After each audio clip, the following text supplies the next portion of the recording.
melawai. Kita ke informasi lain, saudara. Mantan politisi Golkar Adis Kadir membacakan sumpah jabatannya sebagai Hakim Mahkamah Konstitusi di hadapan Presiden Prabowo Subianto di Istana Negara, Jakarta.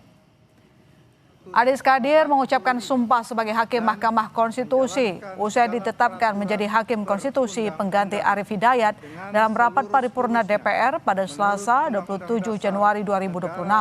Usai membacakan sumpah jabatan, Adis berjanji akan mundur dari majelis persidangan jika ada perkara yang berkenan dengan konflik kepentingan. Salah satunya jika berkaitan dengan Partai Golkar.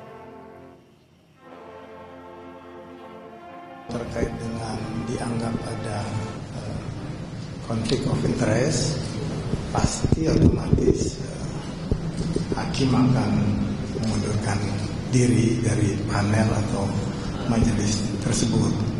Ya, kemungkinan saya juga akan mengambil langkah seperti itu kalau ada kasus-kasus terkait dengan Partai Golkar.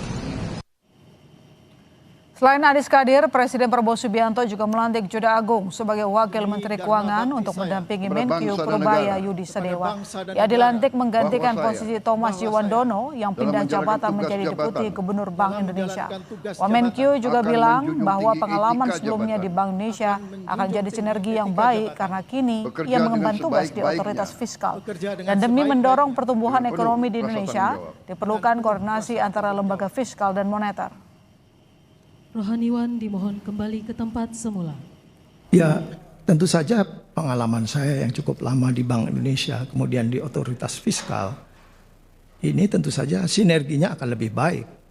Begitu juga Pak Thomas yang dulunya di otoritas fiskal, kemudian di moneter.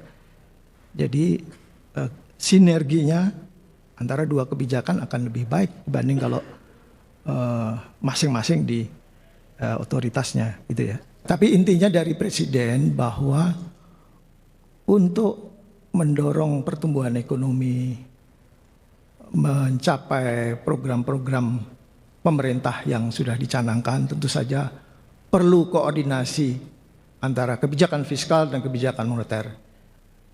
Dan juga tentu saja kebijakan di sektor real, sehingga ini menjadi efektif di dalam upaya kita untuk mendorong pertumbuhan ekonomi ke depan.